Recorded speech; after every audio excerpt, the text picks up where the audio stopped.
The milk shouldn't burn my mouth. What's going on, everyone? It's Chris from 416 Coffee, and this is episode 13 of Coffee with Chris. Now, in this episode, I wanted to make a quick beginner's tutorial for frothing milk for all of your lattes, cappuccinos, flat whites that you'll be making at home. I know a lot of my clients are getting espresso machines for Christmas. Shh, don't tell them, they don't know yet.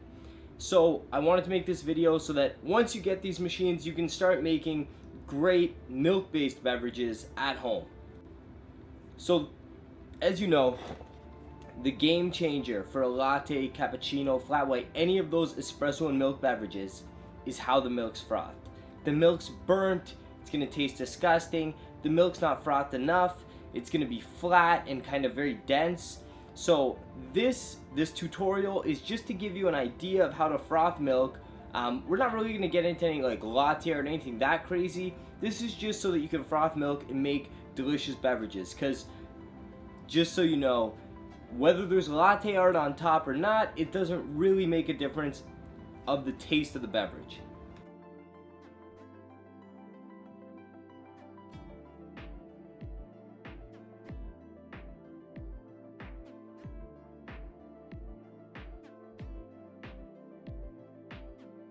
First things first, you need to purge your steam wand before we do anything. So purge your steam wand because there's condensation collecting in the wand, so you're just gonna blow out all that water that's kind of condensed in there and make sure that you're just getting steam when you start to froth the milk.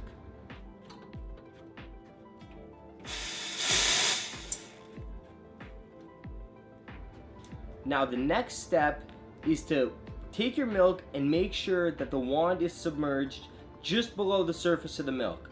Do not turn on the wand and then try to get your milk up into there. You will make a mess. And do not bury it way at the bottom either, because then you run into the possibility of scalding the milk. So make sure it's submerged and then start turning on your steam. Now, once you start turning on the steam, you want to kick the milk jug out just a bit and make the milk whirl around in there. So once you have a nice whirling milk, you can start lowering it a bit and just hearing kind of like the ripping paper sound, and that's getting air into the milk. This is how you're gonna make microfoam.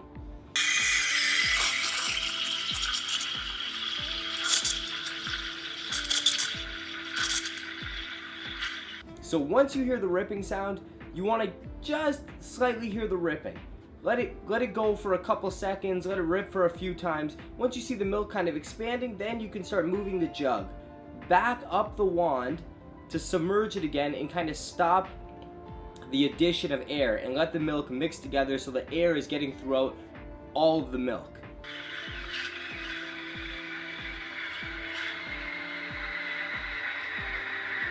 Now, the key here is to hold your pitcher with your hand. This is pretty much your homemade thermometer. It's like you're gonna make sure that once that milk starts to get hot, then you're stopping the whole process, removing it.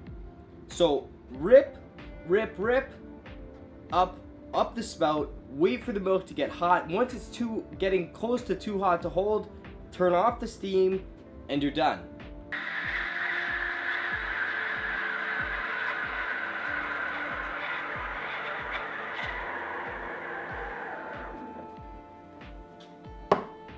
Now, very important, after you're finished, take your barista rag, put it around the steam wand and purge the wand.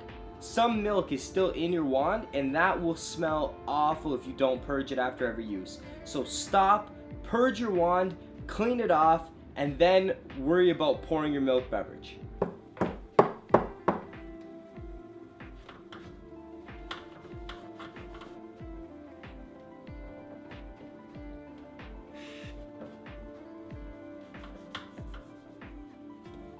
That's really it. That's all you need to know to froth milk and make delicious espresso-based beverages at home. I'll do another video in the future working on maybe some basic latte art pours and things like that, but for right now, that's all you need to know to make great milk foam, and that milk foam will work well for lattes, flat whites, anything like that. For a cappuccino, we can talk about doing more kind of dry style foam in another video, but it's pretty much the same process except you're letting more air in. So more ripping paper early on, but that's pretty much it. Anyways, thank you guys so much for watching, and I'll see you next time.